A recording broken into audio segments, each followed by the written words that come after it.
Fileless malware. What is it? What does it do? What do you mean by fileless malware? I mean, all the malware that we hear tends to come into a file, so how can a piece of malicious software be fileless? Let's get into it. So here I have found a article from the great cybersecurity company CrowdStrike titled Fileless Malware Explained, and it seems to be written by a man named Kurt Baker, who wrote this on November 26, 2024. So let's see the type of knowledge that he has to provide to us. So first things first, of course, what is fileless malware? Fileless malware is a type of malicious activity that uses native, legitimate tools built into a system to execute a cyber attack. Unlike traditional malware, which typically requires a file to be downloaded and installed, fileless malware operates in memory or manipulates native tools, making it harder to detect and remove. The exploitation of legitimate tools is often referred to as living off the land. So, pretty good explanation. As we can see, the main component of what makes fileless malware is that it basically operates in memory or manipulates native tools, right? So instead of being downloaded or installed like traditional malware, fileless malware seems to go straight for the RAM, right? It gets injected straight into the memory of the system, which can be extremely effective because of the fact that it makes it harder to detect and also remove. This is amazing for hackers, right? The best situation possible for a hacker is to go undetected, like no matter what, right? Hackers don't really want to make too much noise when they're compromising a system or stealing data, right? They want to stay under the radar as much as possible. They want to be as silent and sneaky as possible. They don't want to be noticed. So this type of technique can be really useful for hackers because it basically checks all those boxes of being sneaky and silent. And then here at the last point, I just want to read this again. It says the exploitation of legitimate tools is often referred to as living off the land. So of course, to all my pen testers out there, I'm sure all you guys know, living off the land and the great website LOLBAS, living off the land binary scripts and libraries.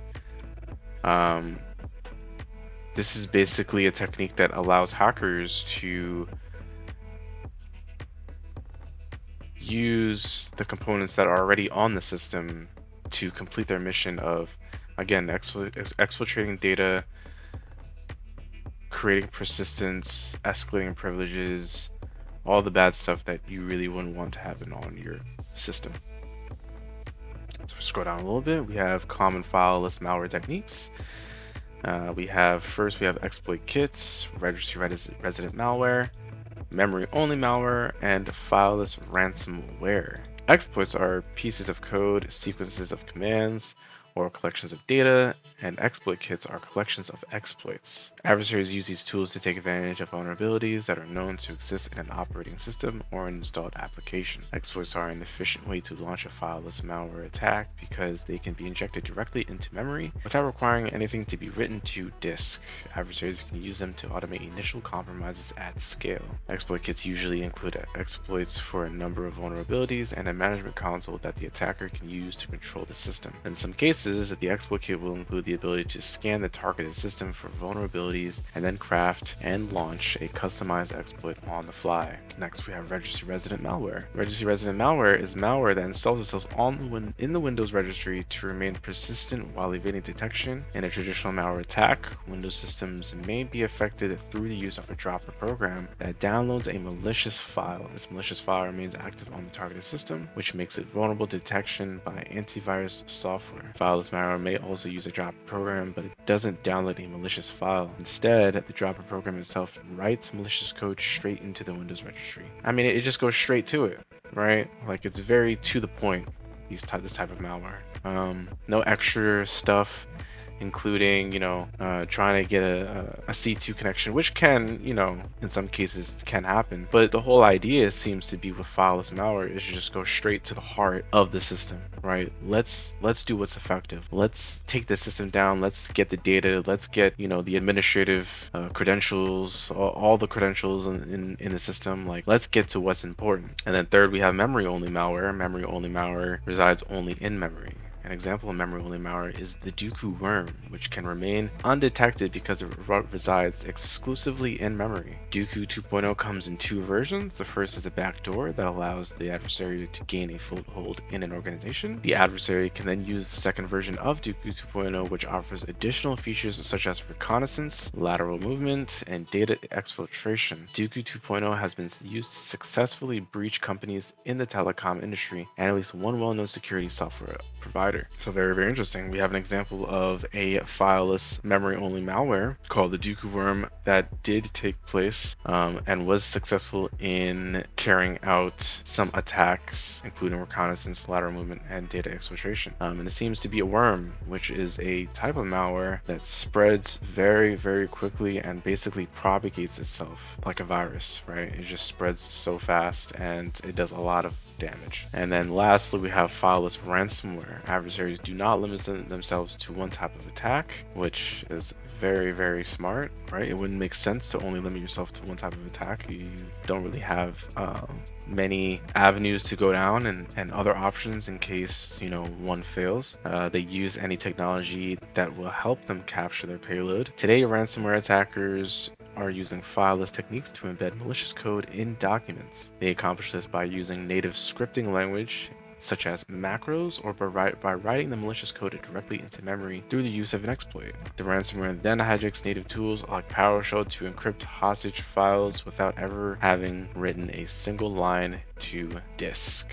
I mean, this is a nightmare for sure, right? Like it can take down so many important workstations that are essential for a company. You know, I'm sure all of you guys have heard of ransomware and how much damage it really does to companies and how much money they lose out on just from an adversary being able to successfully encrypt devices. And I mean, it's a complete nightmare, and it's extremely unfortunate.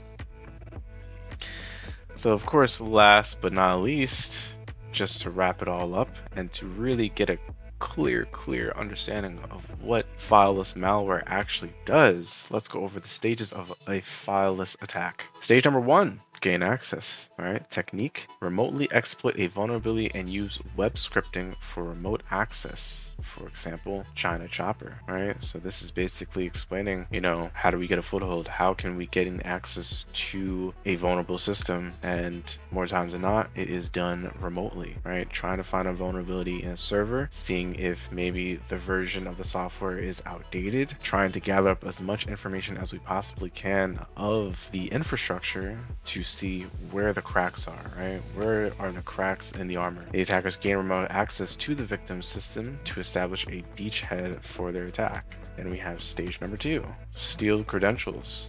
Variety of techniques, for example, Mimikatz, very popular technique.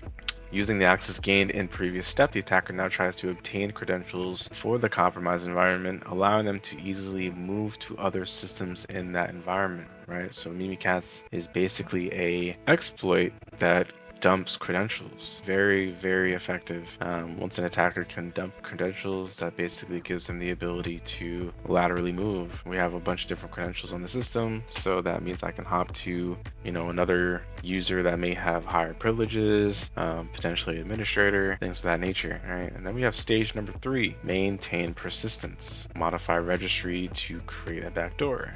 For example, sticky keys bypass. Now the attacker sets up a backdoor that will allow him to return to this environment without having to repeat the initial steps of the attack. I mean, it just makes it, you know, that much more convenient for the attacker, right? Doing all the initial things that he or her has set in place to gain access to that system. Now we can basically set up a functionality within the system that allows us to skip that process that him or her initially did to exploit the system. And then of course, last but not least, stage number 4, exfiltrate data, right? That's really the crux of what hackers want.